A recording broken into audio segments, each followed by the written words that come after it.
Comment financer l'innovation dans notre pays? On va faire un petit tour d'horizon avec deux professionnels qui sont dans le groupe de travail de l'Ordre des experts comptables. En l'occurrence, il s'agit d'Agnès Lamoine, experte comptable chez Odysseo à Lyon, un cabinet de Lyon.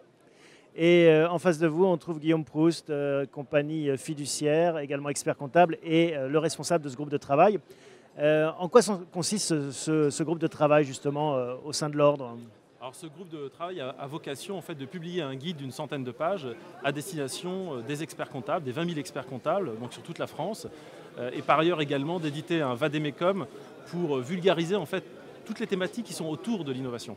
Parce que Agnès, c'est quelque chose qui n'est pas encore très répandu, ce financement de l'innovation, c'est quelque chose de spécifique? Alors, chaque expert comptable a des spécialités et c'est vrai que du fait du développement des besoins de financement pour les entreprises innovantes, chaque expert comptable a besoin qu'on l'assiste et qu'on l'aide un petit peu dans la connaissance de tous ces dispositifs pour être plus performant et plus à l'écoute de ses clients. Alors pour ceux qui nous regardent, on va essayer d'être clair à grands traits, hein. On va voir les grands types de financement de l'innovation. Il y a d'un côté le public et de l'autre côté le privé. Si on rentre dans le financement public, on trouve par exemple le crédit impôt recherche qui a été maintenu. Hein. Il y a eu des petites hésitations à certaines périodes de notre vie politique.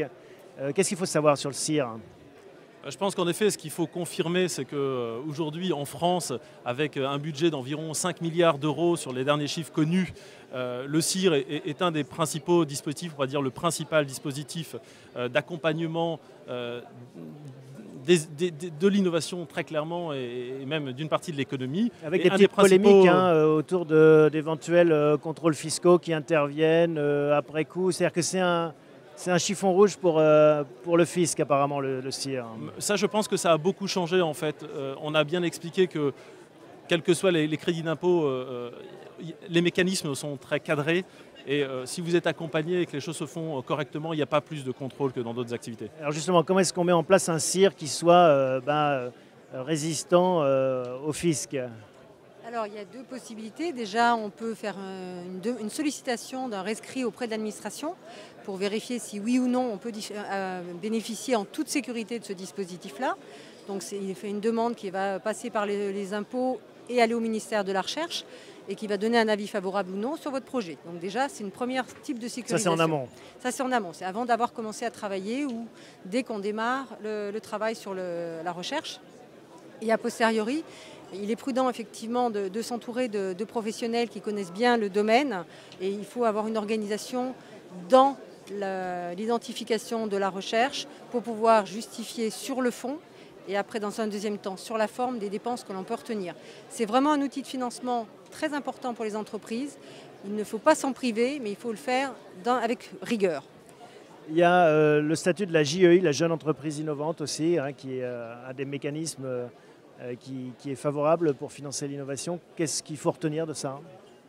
Il faut retenir que vous avez un mécanisme qui en fait aide les jeunes entreprises donc au démarrage de leur activité pendant les 8 premières années avec des dispositifs d'exonération fiscale et sociale pour les aider encore davantage, si j'ose dire, dans une période où l'amorçage en France est relativement faible, à développer leur activité. Et alors pour bénéficier du statut, un peu même question, quels sont les critères?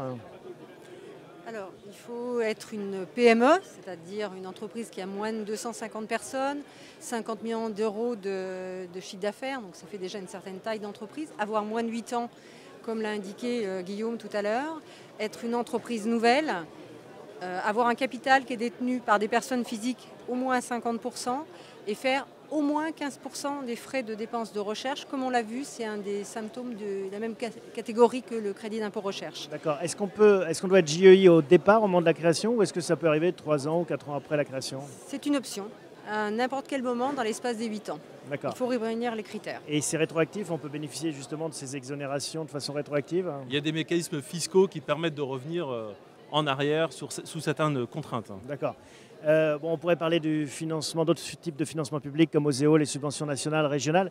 Est-ce qu'au final, vous qui êtes des praticiens, qui êtes au contact des entreprises, vous ne ressentez pas une certaine complexité dont se nourrissent finalement les professionnels, mais pour le chef d'entreprise qui arrive dans cette jungle, est-ce que c'est assez clair maintenant? Est-ce qu'il y a eu des efforts de fait ou est-ce que ça reste trop complexe encore? Je pense qu'il y a beaucoup de communications qui sont faites, des supports physiques, des supports online. Vous avez une information qui est très précise sur les sites institutionnels d'Oseo et du ministère de l'Enseignement supérieur et de la Recherche. Véritablement, il faut que l'entrepreneur se concentre sur son business, qu'il se fasse accompagner pour ne pas perdre de temps non plus à aller courir après toutes les aides qui peuvent exister. Et quand l'entrepreneur a compris qu'en effet, il y a des aides spécifiques sur lesquelles il ne doit pas passer, en général, on va dans l'efficacité et les choses avancent. Ça, c'est un vrai point, hein. C'est-à-dire qu'il ne faut pas courir après des mirages et quand on est entrepreneur, ce qui compte au final, c'est développer soit son produit, soit son service et pas forcément se dire super, je vais passer mon temps à courir après des subventions. Enfin, ça pourrait être un business, mais ça ne va pas loin. Voilà, tout à fait. Je crois que vous avez répondu vous-même. Mais vous le voyez ça, par exemple, ça peut être un leurre ou un danger? Non, enfin, dans le type d'entreprise que l'on accompagne, non, mais on a effectivement l'habitude de ce genre d'entreprise, donc on leur fait prendre conscience de leurs priorités de R&D. Ils ne peuvent pas ne pas maîtriser l'ingénierie financière pour bien connaître leurs besoins et à l'aube de combien de mois ils vont en avoir besoin, mais ils ne passent pas leur temps à courir les subventions. Ils se focalisent vraiment sur leur projet. Donc ça, c'est pour la partie publique. Si on aborde le côté privé maintenant, on a 3 grandes catégories, le LOV, les business angels et le fonds de capital risque traditionnel. Qu'est-ce qu'il faut savoir pour quelqu'un qui regarderait cette émission et qui ne sait pas à quelle porte s'adresser? Ce qu'il faut savoir, c'est qu'à chaque étape du cycle de vie de l'entreprise, les interlocuteurs adaptés doivent être trouvés et qu'on ne va pas forcément voir un fonds d'investissement tout de suite si le business model n'est pas concret, si on n'a pas éprouvé son concept. Et ça, c'est très important. Ça évite de perdre du temps aussi à s'éparpiller. C'est une question de maturité ou c'est une question de montant, en fait? En fait, il y a un mélange des deux, c'est-à-dire qu'on arrive à une certaine maturité et les montants demandés sont assez corrélables. Certains avancent plus vite que d'autres, et ça dépend des cas, ça dépend des secteurs d'activité, ça dépend du moment. Alors Agnès, par exemple, si on prend le LOV, c'est quel genre d'enveloppe? Le LOV, ça va être de 20 à 100 ou 200 000 euros. Donc c'est vraiment les tout débuts? Oui, mais ça peut être plusieurs personnes. Donc c'est vraiment en sûr. général au tout début ou en partie d'amorçage quand le modèle économique et le modèle de la recherche n'est pas encore complètement défini, où il y a une notion de risque qui est relativement importante. Au-delà, on va aller après sur du capital développement quand l'amorçage n'est pas fait. Et là, on est plutôt sur des fonds d'investissement. Donc on parle du love, mais il faut peut-être traduire, c'est ceux qui vous aiment bien finalement. Voilà. Hein. C'est les proches. C'est les proches. Il y a une dimension d'amour en effet ou d'amitié pour rendre service. Exactement. Donc une grosse prise de risque qui est un peu irrationnelle. Ensuite, on passe au business angel. Qu'est-ce qu'il faut faire pour séduire un business angel? Alors je pense que les business angels sont séduits surtout en fait, par les entrepreneurs, donc ceux qui portent le projet, mais également par le projet en lui-même. Il y a souvent une dimension coup de cœur, même si les business angels cherchent à comprendre déjà le sujet. S'ils ne comprennent pas du tout, en général, ils ne s'investiront pas. Donc c'est un peu le même mécanisme que le love, c'est de l'irrationalité, mais pour des gens qui ne sont pas forcément dans votre périmètre proche. Tout à fait. Et alors Agnès, quand est-ce qu'on va enfin frapper à la porte des fameux venture capital et des fonds de capital risque? Ça va dépendre effectivement du montant des fonds à lever et de la typologie de métier. Donc si on est effectivement... Et quel est le rôle de l'expert comptable là-dedans? Alors, est-ce que c'est là qu'il intervient ou est-ce que c'est dès le love ou au moment Il intervient à peu près à toutes les étapes de la vie de l'entreprise. Le but de l'expert comptable, c'est d'essayer de dimensionner avec le chef d'entreprise à quel moment il aura besoin d'argent et combien il aura besoin pour pouvoir assurer son développement.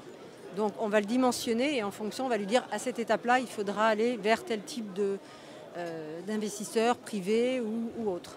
On voit apparaître des innovations, justement, comme le crowdfunding, qui est ce système qui permet, via Internet, de réunir plusieurs particuliers qui se disent prêts à soutenir un projet. Est-ce que ça, c'est quelque chose que vous voyez apparaître en France? Oui, c'est un sujet qu'on suit. Vous avez une trentaine de structures de crowdfunding en France aujourd'hui, des gros acteurs comme My Major Company, Ulule et d'autres, très orientés au départ sur le secteur culturel. Aujourd'hui, on le voit de plus en plus. On le voit de plus en plus sur des entrepreneurs, avec des projets portés par des entrepreneurs. C'est un financement alternatif qui va continuer de se développer, c'est évident. Donc on le suit de très près et on invite nos experts comptables à rester au courant de ces outils. Et ça amène la dernière question. Vous êtes dans un groupe de travail sur le financement de l'innovation. Est-ce qu'il y a des innovations en la matière aussi? Alors, on vient de parler du crowdfunding, mais est-ce qu'il y a d'autres choses qui pourraient arriver? il y a un certain nombre de sujets qui sont en cours de réflexion, sur lesquels on a souvent des problèmes techniques.